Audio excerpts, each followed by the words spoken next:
Bom dia, boa tarde, boa noite. Oi, tudo bom? Hoje eu tô aqui para falar um pouquinho sobre minha história com a hidradinite.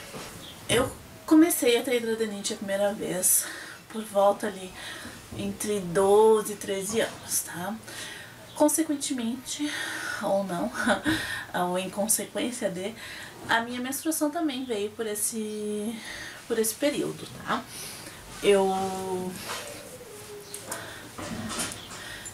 Eu acredito que a minha menstruação afeta muito a minha hidradinite, mas principalmente o meu emocional, tá? O emocional pra mim é uma coisa que conta muito pra doença, é uma coisa que afeta muito se vai ter ou não lesões.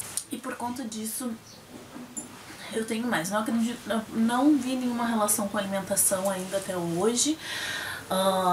Não sei se por eu não ter uma alimentação mais tão equilibrada, mas mesmo assim, mesmo nas épocas que eu tive, que eu cuidava, que eu fazia, ainda assim eu não vi melhora na doença, né?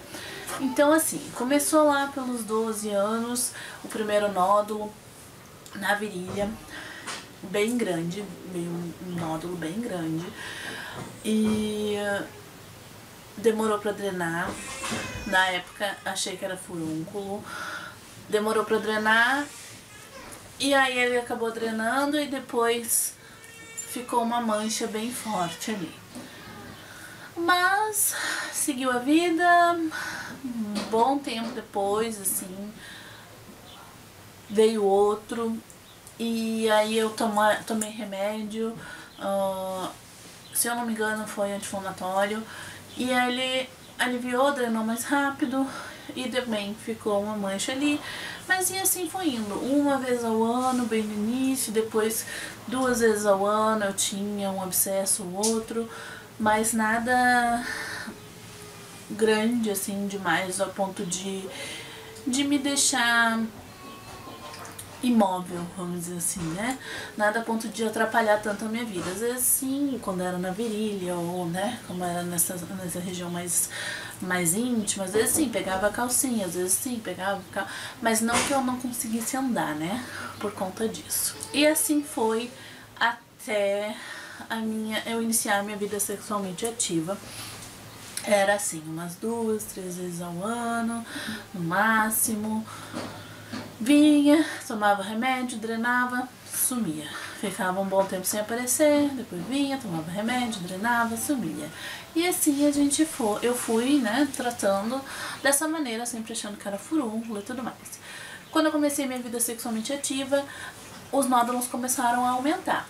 Então começou a vir com mais frequência, comecei a ter na região das axilas também, e foi indo assim.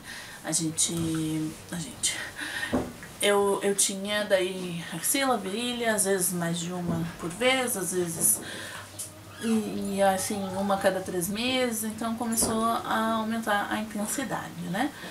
Depois disso, quando eu me casei, que foi assim uma fase que no final ali, né, sempre rola muita ansiedade, alguns estresse e mais, enfim, é um casamento, né, acontece muitas coisas. Eu também eu também tive bastante, então eu comecei a ver que o meu emocional afetava aquilo. E quando eu me casei, eu não conseguia mais o remédio tão fácil, porque antes a minha mãe acabava conversando com médicos lá do hospital onde ela trabalhava, e eles passavam a receita porque, né, ela sempre tratou assim e era de boa. E aí, a partir de que eu me casei, eu acabei não falando tanto pra minha mãe quando eu tinha, quando eu não tinha, então eu não tomava tanto remédio assim, né, só quando realmente me incomodava. E depois de 1 ano de casado, mais ou menos, veio o primeiro nódulo que realmente me incomodou. Esse nódulo veio na minha axila, um nódulo bem grande, bem grande. E eu fiquei sem dormir direito por 3 dias, não encontrava posição, não tinha o que fazer, nada tava bom, nada era tranquilo de ficar, nenhum jeito era tranquilo de ficar. Mas, e aí eu peguei e pensei, tá, então eu vou pro hospital. Em uma das noites, né, na terceira noite, eu acordei o Marcos e disse, amor, eu não tô conseguindo dormir, não tá rolando, não tá dando certo, vamos pro hospital. Pra eles me passar uma receita pra eu tomar um remédio pra que possa aliviar isso. Na época eu lembro que eu fazia muita compressa com sabão e açúcar. Então eu pegava o sabão em barra de glicerina, né? Aquele sabão de roupa, ralava ele assim um pouquinho, deixava fazer bem miudinho assim, e aí botava um pouco de açúcar e botava fazia a compressa. E isso normalmente também puxava, fazia drenar mais rápido, né? Porque a minha mãe me falou pra fazer isso e tal, que era assim que se tratava furúnculo antigamente, bem antigamente, né? Era um dos tratamentos. E por conta disso, eu fiz nessa vez, eu tentei várias vezes, por vários dias, né, por vários momentos do dia, e não puxava a ponta, e não drenava, e não drenava. Então eu fui pro hospital, e lá no hospital passei pela triagem, falei que eu fazia essa compressa com o sabão, a mulher riu da minha cara, disse que isso é coisa de vó, não sei o que, lá. Eu disse que sim, mas que às vezes dava certo e dessa vez não tinha dado. Então, ela me passou pro médico. O médico olhou e disse, ah tá, então vamos drenar isso aí. Na hora eu peguei e pensei assim, não, tipo, vai doer muito, né, não vamos drenar isso aí. Mas ele disse, não, vamos drenar, que não sei o que. Eu vou te dar uma anestesia e aí a gente vai drenar. Eu digo, tá bom, você vai dar anestesia, então tá, né. Só que o médico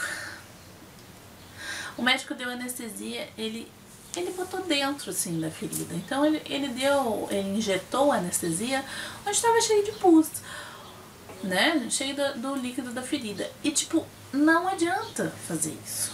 Não adianta botar anestesia numa coisa que tá cheia de pus, porque não vai anestesiar. Então é só sentir dor da fincada. E aí depois disso ele nem esperou nada, e eu dizendo que não tinha feito efeito, não tinha resolvido nada, e mesmo assim ele ignorou, e ele pegou um bisturi e cortou. E quando ele cortou assim, aí eu comecei a gritar, e ele começou a apertar assim, né, ele apertou, que não se deve apertar, né, depois eu descobri que não se deve apertar, e eu gritando e dizendo pra ele parar. E ele continuava, e o Marcos estava junto comigo, mas ele também não sabia direito o que fazer. E foi muito desesperador, horrível, horrível. Ele terminou, daí fez mal e porcamente um curativo, assim, e aí que ele me deu o remédio. Só que, tipo, depois que eu já tinha drenado, não tinha por que dar o remédio, né? Se tivesse drenado naturalmente, no caso. Mas enfim, voltei pra casa com muito mais dor do que eu tava sentindo quase. E aí deixei, o Marcos foi andando, eu lembro que ele voltou pra casa andando bem devagar e cuidando todo que era o lugar que ele ia. Mas cada movimentadinha do carro era uma dor. E foi muito difícil aquele dia. E a partir de então eu disse pro Marcos assim, nunca mais eu vou no hospital quando eu tiver com isso. Eu morro de dor em casa, mas eu não vou pro hospital por conta disso. E realmente, nunca mais fui. E daí tá, voltei, né, como drenou, depois de um tempo passou, aliviou a dor, é claro, mas foi uma experiência horrível, tá? E a partir de então, eu comecei a ter, assim, uma vez a cada 2 meses, mais ou menos, eu tinha um nódulo, ou na virilha, ou na axila. Às vezes ele vinha e voltava, né, o corpo absorvia e resolvia sozinho, às vezes drenava sozinho. E assim foi indo, mas ao mesmo tempo eu nunca mais tive um que me impedisse, assim, né, de dormir direito até eu engravidar. Aí quando eu engravidei, eu vou contar então pra vocês em um outro vídeo, pra não ficar muito longo, como que foi a minha experiência com a hidradeniite e a gravidez, certo? Então é isso, gente, espero que tenham gostado. Se vocês têm hidradeniite também, me contem aí como é que foi a história de vocês, como é que foi a relação da doença, quando começou, quanto tempo demorou, se ela avançou ou não, se já passaram por situação parecida assim de ficar com muita dor e não conseguir dormir, não conseguir sentar, não conseguir, sei lá. Me contem aí nos comentários. Vamos trocar ideias, tá bom? Esse é a trica brava.